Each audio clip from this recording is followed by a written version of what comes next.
गंगांबः शिव पूजन। वैसे तो ये संसार असार है, लेकिन असार संसार में भी चार चीजें सारवान हैं।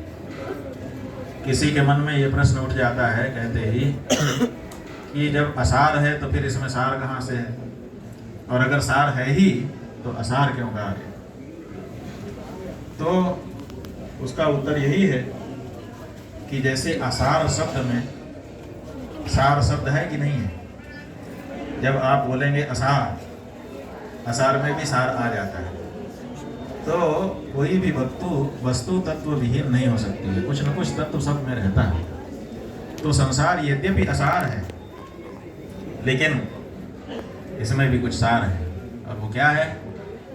तो कहा काश्याम वासः, माने संसार भर की बात है, केवल भारत की बात नहीं है कि भारत के लोग जो है काशी में आ जाए। पूरे संसार में जहाँ जहाँ भी रहने का स्थान है, उन सब स्थानों में अगर सारवान स्थान कोई रहने का है तो वो काशी है।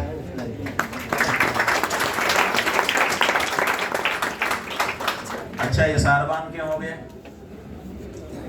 दूसरी जगह रहने में और यहाँ रहने में अंतर क्या है, जिसके कारण इस जगह को सारवान कहा जा रहा है और बाकी जगह को असार कहा जा रहा है? अगर ये प्रश्न आपके मन में उठे तो उसका जवाब इसी श्लोक में दिया गया है, सताम संगः, काशी में सज्जन संग होता है, अन्यत्र नहीं होता। क्योंकि जो सज्जन लोग हैं वो जहाँ रहते हैं वहीं से एक ही कामना उनके मन में रहती है कि हम काशी चलते तो अच्छा होता। कब काशी चलें, कब काशी में हमको निवास का अवसर मिल जाए। तो सज्जन लोग जहाँ जहाँ भी उत्पन्न हो रहे हैं वो अपनी कामना यही रखते हैं कि काशी में जाने का मौका मिले, और जैसे ही मिलता है तो आ करके यहाँ रह जाते हैं। तो यहाँ सज्जनों का वास है। अगर यहाँ हम रहेंगे तो हमको सज्जनों का संग मिलेगा। तो काशी में सज्जनों का संग मिलता है, इसीलिए काशी विशेष हो रही है। कहा अच्छा, अगर सज्जनों के संग से ही हमारा काम बन जाने वाला है तो फिर ठीक है, और जहाँ कहीं सज्जन जो काशी ना आ पाए हो किसी कारण से, उन सज्जनों के साथ हम रह लेते हैं तो हमारा रहना सारवान हो जाएगा। कहा हाँ, रह तो सकते हो, काशी से इतर भी सज्जन रहते हैं, ऐसा नहीं कि नहीं रहते हैं। लेकिन गंगांबा, गंगा का जल कहाँ मिलेगा? सज्जनों के साथ रहने के समय आपको गंगा का जल कहाँ मिलेगा? कहा हरिद्वार में, प्रयाग में, गंगा सागर में, मगध क्षेत्र में, सब तो गंगा है। कहा ठीक है, वो भी अगर मिल जाएगा, शिव जी कहाँ मिलेंगे? काशी विश्वनाथ बाबा कहाँ मिलेंगे?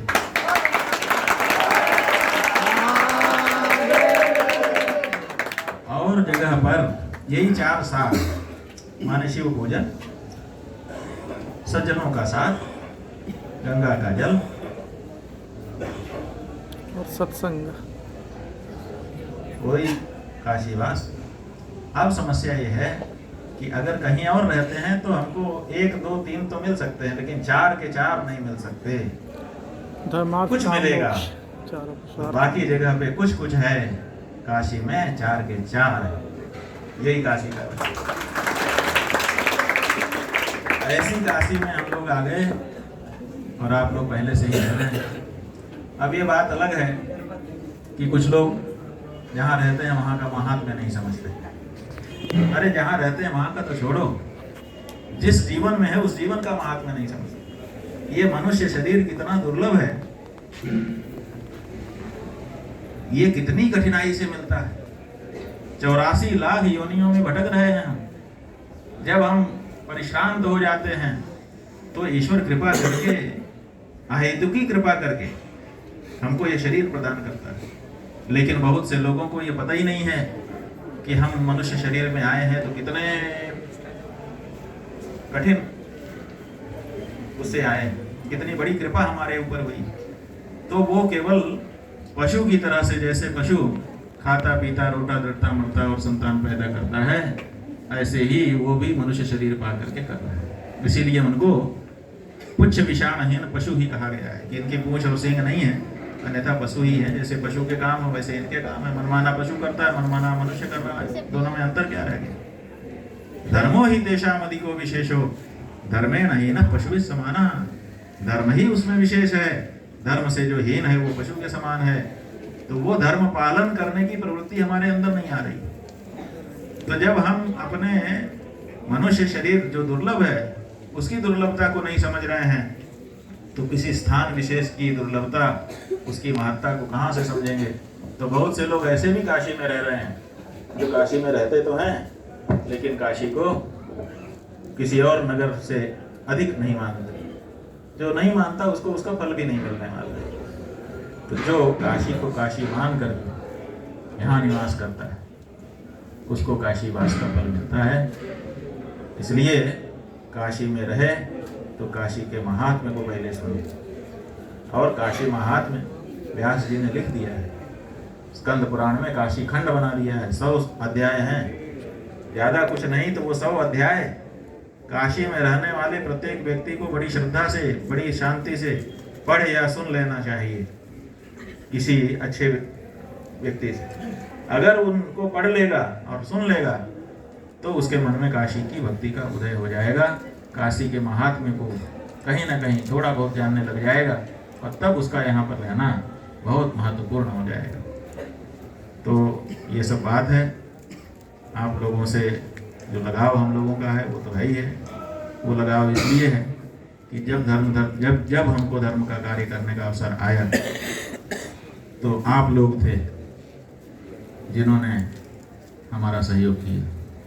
चाहे हम किसी समय कभी देवता के लिए, कभी गाय के लिए, कभी गंगा के लिए, अलग अलग समय में अलग अलग लड़ाई हम लोग कर रहे थे, लेकिन वो सब लड़ाई हमारी बेकार हो सकती थी अगर आप भाइयों और बहनों ने हमारा साथ न दिया। काशी के आप लोगों ने,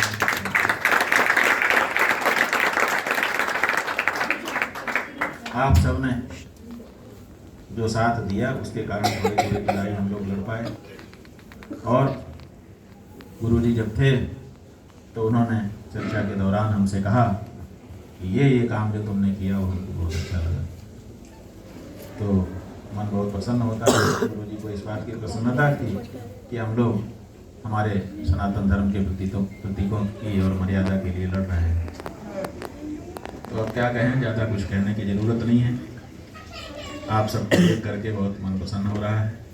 ये हमारे परमेश्वर दत्त शुक्ल जी हैं, अपने पोते के साथ काशी में ज़रूरत पड़ी तो काशी में, वृंदावन में ज़रूरत पड़ी तो वृंदावन में, द्वारका और बद्रीनाथ में ज़रूरत पड़ी तो द्वारका बद्रीनाथ, जहाँ देखो वहाँ पर दिखाई दी। ये हमारे राकेश चंद्र पांडे जी हैं, गंगा सेवा अभियान। इनका स्वास्थ्य बहुत अच्छा नहीं रहता है इस समय, लेकिन फिर भी खड़े रहते हैं, संभाले रहते हैं।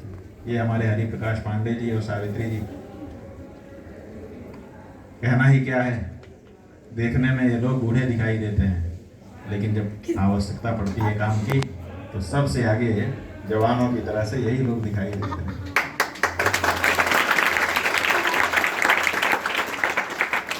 ये हमारे हरिहर चतुर्वेदी जी, जिनके लड़के यतीन्द्र चतुर्वेदी जी और फणींद्र जी हैं, साहित्य साधना के माध्यम से हम लोगों का सहयोग करते हैं।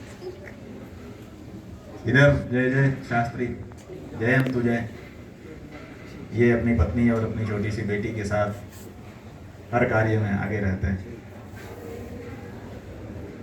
दीप नारायण शर्मा जी हैं, हमारे रविंद्र त्रिपाठी जी हैं। ये लोग तो कब से, जब बहुत छोटे रहे होंगे शायद, तब से गुरु जी के 1964 से महाराज श्री की सेवा कर रहे हैं। हमारे अपने नाम बताओ भाई। हाँ, नवलगढ़िया जी। हमको इनका लकी चौतरा याद आ गया, नाम वो बस गया। तो लकी चौतरा वाले हमारे नवलगढ़िया जी, महेश जी, ये व्यापारी हैं और व्यापारी कभी लड़ता नहीं है, लेकिन हमारी हर लड़ाई में ये सामने खड़े दिखाई दी। आज तक कोई ऐसी पोस्ट नहीं है जिस पर इनका कमेंट ना आता। भले प्रणाम आ जाए, लेकिन पता चलता है कि महेश नवलगढ़िया ने इस पोस्ट को देखा है और प्रतिक्रिया दी। हमको नहीं लगता है कि एक भी छुट्टी होगी। अब हमने ऐसे बहुत बारीकी से नहीं देखा, लेकिन लगातार अनुभव ये बात का इस बात का होता है। ये हमारे जंत्रलेश्वर जी,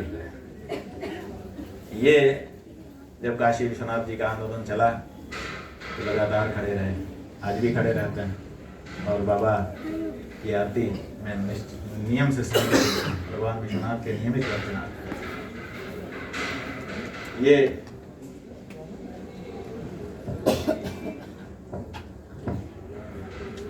कई लोग हैं, अब किसका किसका कहें, ये अपना ही काम कर रहे हैं, इनको कोई मतलब नहीं है क्या चल रहा है।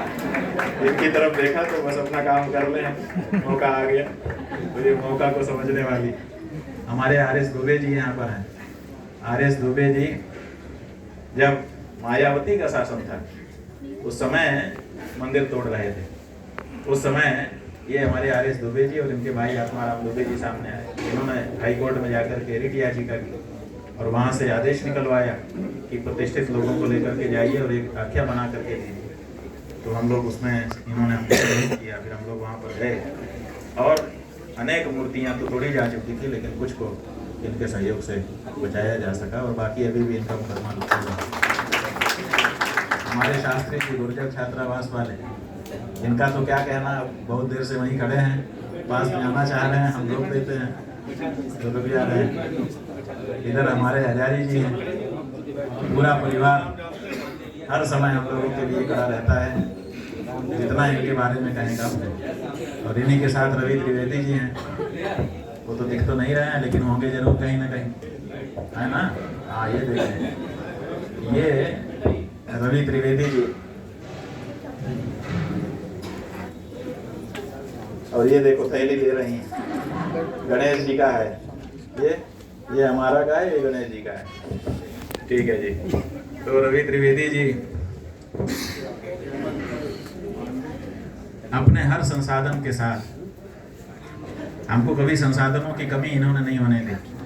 ये देखते हैं कि यहाँ जरूरत है किसी संसाधन की तो खोल देते हैं।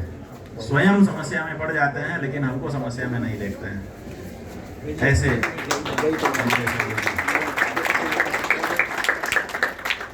इसी तरह से और लोग हैं, कई लोग।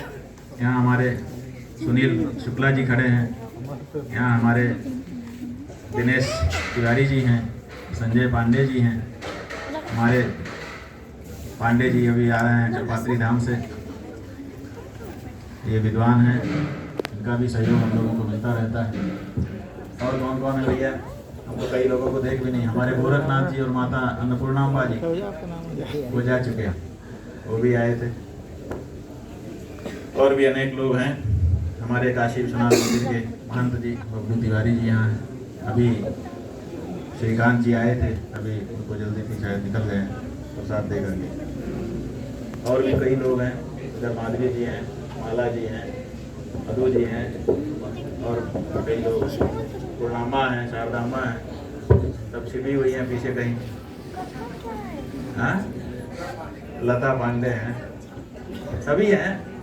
हम सबका नाम नहीं ले पाएंगे, कोशिश जरूर है हमारी, लेकिन सफल नहीं होंगे।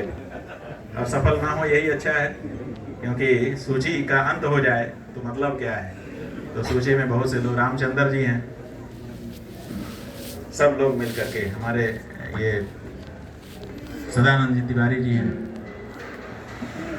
शोभा जी हैं, ये माला जी हैं और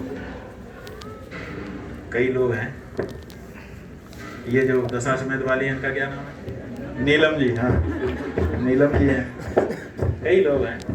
ये सब लोग मिल करके यहाँ शुक्रवार के दिन सत्संग भी करते हैं, भगवती की पूजा आरती करते हैं और जब जब जरूरत पड़ती है खड़े होते हैं धर्म के लिए। विचार नहीं करते कि क्या होगा, घर वाले क्या कहेंगे, परिवार वाले क्या कहेंगे।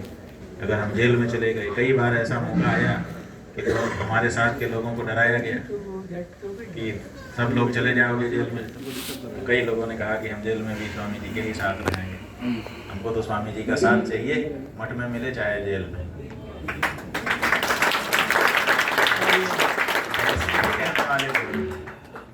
तो ये सब आप सबके लिए बहुत बहुत हम लोगों के मन में भाव है और इसीलिए यहाँ आने का बार बार मन था। हमारे उधर अविनाश जी बैठे हुए हैं, आरती जी और अविनाश जी, ये हमारे बहुत बड़े सहयोगी। अभय शंकर जी बैठे हैं, हमारे आरबी सिंह साहब हैं, बहुत बड़े अधिकारी थे पोस्ट, लेकिन हम लोगों का सदा ख्याल करते रहे। कोई अपने विभाग की बात हम लोगों को नहीं बताते थे, लेकिन हमारे कोई ये ना समझ ले कि वहाँ से हमको कोई ऐसा आंदोलनी सहयोग कर रहे हैं।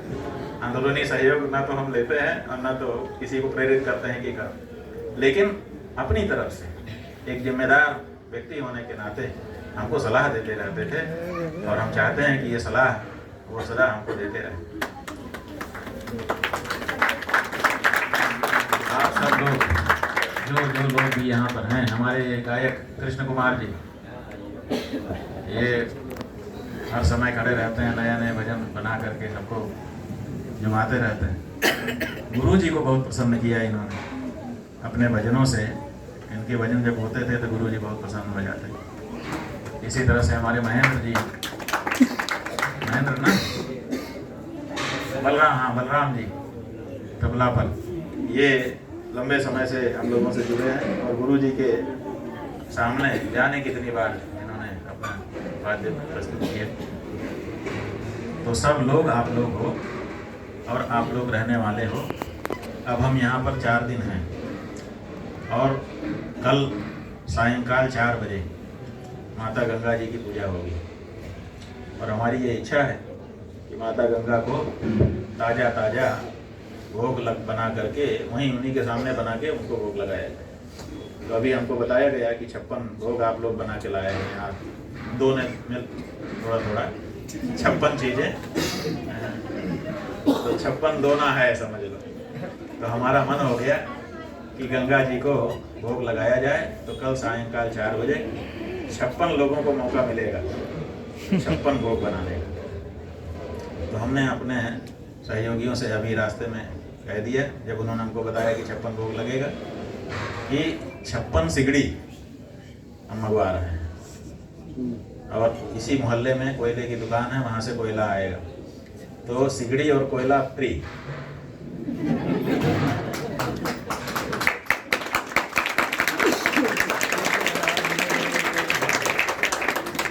और अपने घर से क्या आप बनाएंगे वो अनाज, और उसको बनाने में कौन सा बर्तन लगेगा वो बर्तन कल आप लोग 3:30 बजे लेके यहाँ पहुँच जाएंगे।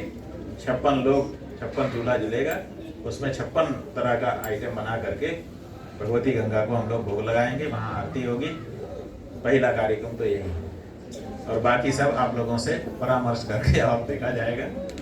मूल बात यह है कि आगे बहुत बड़ा दायित्व गुरु जी ने दिया है, आप सब लोग मिल करके ही उसको हम लोगों को आगे बढ़ाना है और वो दायित्व बिना योजना के नहीं बन सकता। इसलिए इस 3 दिन में हम चाहेंगे कि आप लोग अपनी सलाह हम लोगों को दीजिए, एक योजना बनाएं हम लोग और उस योजना के आधार पर सनातन धर्म की रक्षा के लिए आगे बढ़ें। और आप में से भी बहुत से जो लोग हैं वो पूर्णकालिक रूप से समर्पित होइए। कम से कम 1008 लोग तो हमारे पास हों जिनको हम जिस समय जो काम बताएं वो काम करने के लिए खड़े हो जाएं। तो वो सूची भी हम बनाएंगे और बना करके हम चाहते हैं कि सनातन धर्म की रक्षा के लिए योजनाबद्ध ढंग से आगे कार्य किया जाए। तो ये सब योजना यहीं पर बनेगी और आगे उसको क्रियान्वित किया जाएगा। इसी के लिए ये 4 दिन का समय है। हर हर महादेव। अब ये है कि आप लोगों को धक्का मुक्की में मज़ा तो बहुत आता है, लेकिन हम चाहेंगे कि वो मज़ा आज ना लें। क्रम से सब लोग आएँ, सबको हम प्रसाद दें और फिर आप लोग क्रमशः प्रस्थान करें। इस बीच में ये जो कृष्ण कुमार जी हैं और बलराम जी हैं, इनका भजन, बलराम और कृष्ण का जोड़ी का भजन होता है, ठीक है ना।